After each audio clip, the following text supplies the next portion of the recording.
Okay, so I purchased this 2006 Mazda Miata behind me a few days ago. It's a great car. I like it a lot.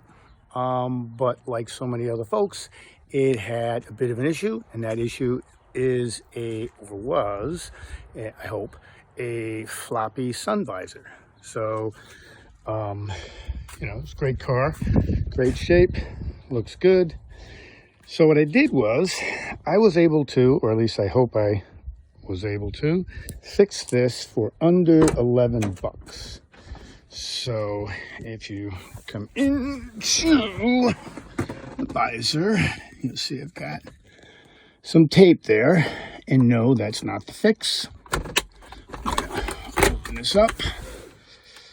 Let's pull the tape off and see if it stayed. I taped it yesterday. It took 24 hours to work. Nice and clean. Ooh, haha. And there it goes.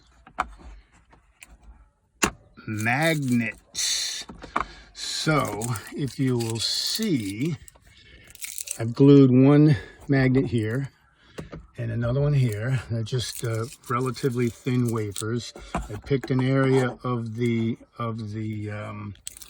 sun visor that I thought would have the best sticking power, and there it is. Now, I will tell you, it's not quite as easy as it looks.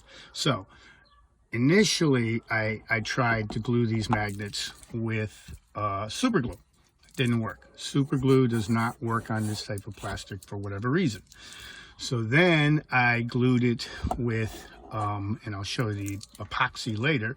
I did actual epoxy, and I glued this one to the top. So first, I put a piece of tape onto it, and then I glued this, and I tried to line them up with the dots from a polarity standpoint, and then I glued this one and taped it to the visor. I closed them and taped it all shut, and I let it sit. And then the next day, it didn't work. This did not hold. You can see I had to replace it. What I did was I got a chisel and I popped it back out.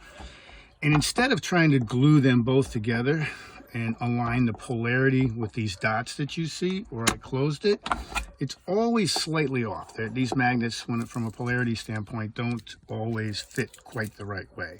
So I left the top magnet on.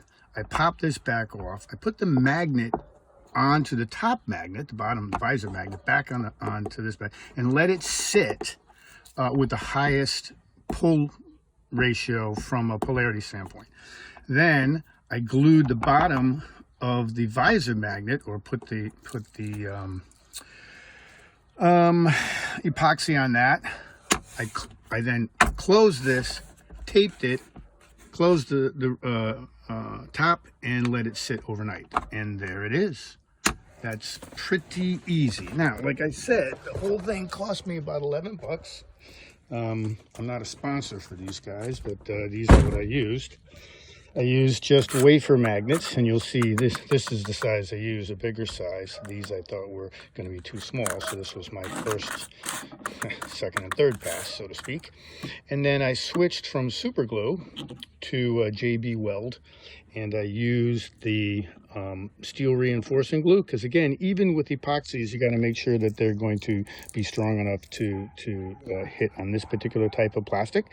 So I used the JB steel reinforcing epoxy. I used a larger wafer of just a standard magnet, and it was like $10.30, and I had some Scotch tape that I used to keep it together. And there you have it. I mean, I've got a sun visor that works quite nicely with a magnet. It doesn't pop too far down. It's slightly farther down, but not much. You can't quite see it from the other side. And there you go. That is a very easy way to fix a floppy sun visor for under 11 bucks.